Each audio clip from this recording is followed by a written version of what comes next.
అన్నిటికాలను ఈ భారత పౌరులు ఎవరికైనా కూడా దయచేసి ఇప్పుడు ఉన్న పరిస్థితుల్లో ప్రతి ఒక్కళ్ళు కూడా చేనేత కార్మికుల సంక్షేమం గురించి ఆలోచిస్తున్నారు. అది ఒక గొప్ప శుభసూచకం. ఎందుకంటే ఇక్కడ ఒక పూర్తవుతుంది, మీటింగ్ అయిపోతే ఇక్కడికి వస్తారు. ఇక్కడికి వచ్చి మన చేనేత కళాకారులని సన్మానించడం జరుగుతుంది. గౌరవ కలెక్టర్ గారు వచ్చి మనస్పూర్వకంగా తెలియజేస్తున్నారు.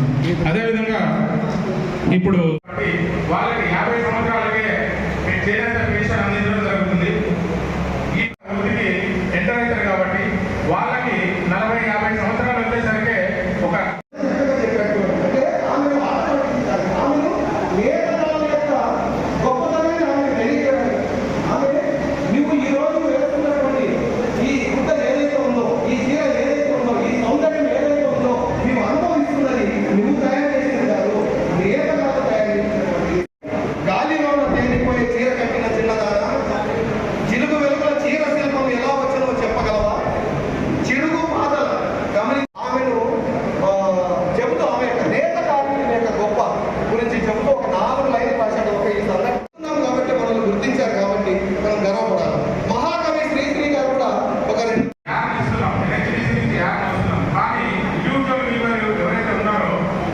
జాతీయ చేనేత దినోత్సవ శుభాకాంక్షలు.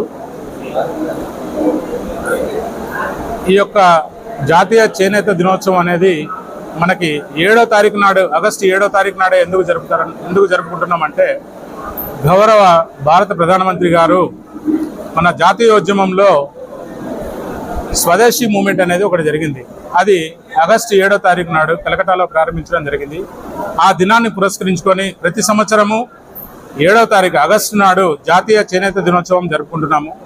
ఈ జాతీయ చేనేత దినోత్సవం ద్వారా మనము ఈ యొక్క చేనేత కళాకారులు నేసినటువంటి వస్త్రాలు ఏదైతున్నాయో వాటిని ప్రమోట్ చేయడము, భారీ స్థాయిలో వాళ్ళ ప్రజల దగ్గరికి తీసుకెళ్ళి వాళ్ళకి మార్కెటింగ్ సౌకర్యం కల్పించే ఉద్దేశంతోనే ఈ జాతీయ చేనేత దినోత్సవం 2015వ సంవత్సరంలో చెన్నైలో ప్రారంభించడం జరిగింది.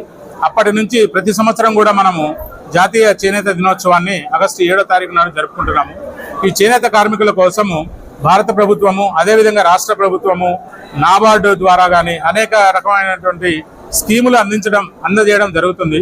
ముఖ్యంగా గవర్నమెంట్ ఆఫ్ ఇండియా నుంచి మనకి ముద్రా లోన్స్ అని 20% సబ్సిడీతోని గరిష్టంగా 25,000 రూపాయలు వాళ్ళు ఏదైతే రుణం తీసుకున్నారో దాని మీద గరిష్టంగా 25,000 రూపాయలు సబ్సిడీ అందించడం జరుగుతుంది. అదేవిధంగా యార్న్ సబ్సిడీ ప్రతి ఒక్క వీవర్కి NHDC ద్వారా పాస్బుక్ ఇప్పించి నెలకి 6 కిలోల రేషము 15% సబ్సిడీతోనే అందించడం జరుగుతుంది.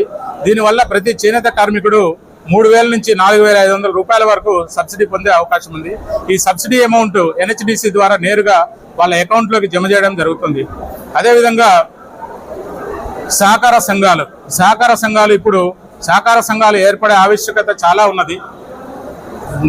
రీసెంట్గా మా కమిషనర్ గారు సర్క్యులర్స్ ఏమి ఇచ్చారంటే, కమిషనర్ గారు కానీ, తర్వాత ప్రిన్సిపల్ సెక్రటరీ గారు కానీ, గౌరవ కలెక్టర్ గారు కానీ ఏమి ఇచ్చారంటే, వీళ్ళు ఇండివిజువల్గా ఉంటే బార్గెనింగ్ కెపాసిటీ ఉండదు, వీళ్ళ ప్రోడక్ట్స్ అమ్ముకోవడానికి ఒక సమూహంగా ఉంటే బాగుంటుందనే ఉద్దేశంతో అందరినీ కూడా చేనేత సహకార సంఘాలు ఏర్పాటు చేసుకోవాలని మా యొక్క ఏడీ ఆఫీస్ స్టాఫ్ కూడా, ఏడీ గారు కూడా అందరం కూడా వెళ్ళేసి క్షేత్రస్థాయిలో దీన్ని విస్తృతంగా అవేర్నెస్ క్రియేట్ చేసి కొత్తగా చేనేత సహకార సంఘాలు ఏర్పాటు చేయడానికి కృషి చేస్తున్నాము. ఈ కొత్తగా చేనేత సహకార సంఘాలు ఏర్పాటు చేస్తే వాళ్ళకి మార్కెటింగ్ సౌకర్యం వస్తుంది, వాళ్ళ ప్రోడక్ట్ మొత్తం ఆప్కో ద్వారా ప్రొక్యూర్మెంట్ చేయడానికి అవకాశం ఉంటుంది. అదేవిధంగా జాతీయ స్థాయిలో, రాష్ట్ర స్థాయిలో, జిల్లా స్థాయిలో కూడా నేషనల్ హ్యాండ్లూమ్స్, డిస్ట్రిక్ట్ హ్యాండ్లూమ్స్ పెట్టి వాళ్ళ యొక్క ప్రొడక్షన్ కూడా అమ్ముకోవడానికి మార్కెటింగ్ సౌకర్యం కల్పిస్తుంది. ఈ విధంగా అనేక రకాలైనటువంటి సౌకర్యాలు ఈ చేనేత సహకార సంఘాల ద్వారా లభిస్తాయి. కాబట్టి అందరూ కూడా విడివిడిగా కాకుండా, ఇండివిజువల్ వ్యూవర్స్ కాకుండా ఒక సమూహంగా ఏర్పడి చేనేత సహకార సంఘాలుగా ఏర్పడితేనే మీకు మార్కెటింగ్ సౌకర్యం కానీ అనేక రకాలుగా సబ్సిడీలు పొందే అవకాశం ఉంటుంది. గౌరవ ముఖ్యమంత్రి గారు ఈరోజు చేనేత దినోత్సవ శుభాకాంక్షలు తెలియజేస్తూ మీకు ఇచ్చిన మెసేజ్లో ఏమిచ్చారంటే, చేనేత కార్మికుల కోసం ఒక సమగ్రమైనటువంటి విధానాన్ని చేపడతామని హామీ ఇవ్వడం జరిగింది.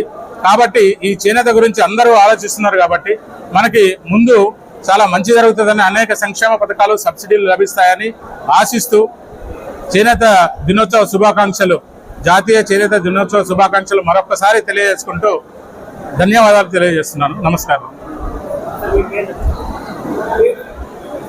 Srirangam Appaji, district handloom and textile officer, Anantapuram.